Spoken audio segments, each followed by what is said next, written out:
6ನೇ ತರಗತಿಯ ಪೌರ ನೀತಿಯ ಪೌರ ಮತ್ತು ಪೌರತ್ವ ಪಾಠಕ್ಕೆ ಸುಸ್ವಾಗತ. ಯಾರನ್ನು ನೋಡುತ್ತಿರುವೆ? ಅಲ್ಲಿ ಅಲ್ಲಿ ನೋಡಿ, ಮುಖಚರ್ಯೆ, ಉಡುಗೆ ತೊಡುಗೆ, ಭಾಷೆ ಎಲ್ಲವೂ ಕಾಣುತ್ತಿದೆಯಲ್ಲ. ಜಿಲಾನಿ ಅವರು ಯಾರು? ಹೌದು, ಅವರು ಬೇರೆ ದೇಶದ ನಿವಾಸಿಗಳು. ಭಾರತವನ್ನು ನೋಡಿ ಹೋಗಲು ಇಲ್ಲಿಗೆ ಬಂದವರು. ಅವರು ಬೇರೆ ದೇಶದ ಪೌರರು. ಶಶಿಕಲಾ, ಪೌರರು ಎಂದರೆ ಯಾರು? ದೇಶ ಎಂದರಲ್ಲಿ ಶಾಶ್ವತವಾಗಿ ನೆಲೆಸಿರುವ ಜವಾಬ್ದಾರಿಯುತ ಸದಸ್ಯನನ್ನು ನಾವು ಪೌರರು ಎನ್ನುತ್ತೇವೆ. ಉದಾಹರಣೆ, ನಮ್ಮ ದೇಶ ಭಾರತ, ನಾವು ಭಾರತೀಯರು. ನಮ್ಮ ತಾತ ಮುತ್ತಾತ ಕೂಡ ಇಲ್ಲಿಯೇ ಹುಟ್ಟಿ ನೆಲೆಸಿದ್ದಾರೆ. ನಾವು ಇಲ್ಲಿಯ ಶಾಶ್ವತ ನಿವಾಸಿಗರು. ನಮಗೂ ವಿದೇಶಿಯರಿಗೂ ಇರುವ ವ್ಯತ್ಯಾಸವೇನು? ಇಲ್ಲಿನ ಪೌರರಾದ ನಮಗೆ ಕೆಲವು ಹಕ್ಕುಗಳಿವೆ, ವಿದೇಶಿಯರಿಯಂತಹ ಹಕ್ಕುಗಳಿಲ್ಲ. ಪೌರತ್ವ ಎಂದರೆ ಒಂದು ದೇಶದ ಸದಸ್ಯತ್ವವನ್ನು ಪೌರತ್ವ ಎನ್ನುತ್ತೇವೆ. ಪೌರತ್ವ ಪಡೆಯುವ 2 ವಿಧಾನಗಳು ಯಾವುವು? ಒಂದು ಸಹಜ ಪೌರತ್ವ, ಇನ್ನೊಂದು ಸಹಜೀಕೃತ ಪೌರತ್ವ.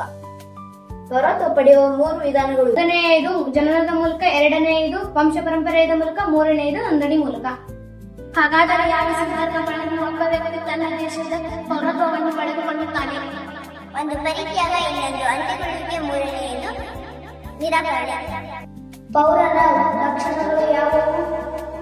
ಪ್ರತಿಯೊಬ್ಬ ಪೌರನಿಗೂ ತನ್ನ ದೇಶದ ಹಕ್ಕುಗಳಿವೆ. ಮತ ಚಲಾಯಿಸುವುದು, ಚುನಾವಣೆ ಸ್ಪರ್ಧಿಸುವುದು, ಸರ್ಕಾರ ಸೇವೆ ಸೇರುವುದು, ರಕ್ಷಣಾ ಪಡೆ ಸೇರುವುದು ಮುಂತಾದವು ಅವನ ಹಕ್ಕುಗಳು. ಇದರೊಂದಿಗೆ ಆತನು ನಿರ್ವಹಿಸಬೇಕಾದ ಕರ್ತವ್ಯಗಳು ಇವೆ. ಪೌರನ ಲಕ್ಷಣಗಳು ಯಾವುವು? ಶಶಿಕಲಾ ಕೌಲ. ಸಂವಿಧಾನ, ರಾಷ್ಟ್ರದ ಮತ್ತು ರಾಷ್ಟ್ರಗೀತೆಯನ್ನು ಗೌರವಿಸುವುದು ಹಾಗೂ ಭಾರತದ ಸ್ವಾತಂತ್ರ್ಯ ಹೋರಾಟದ ತ್ಯಾಗ ಬಲಿದಾನಗಳನ್ನು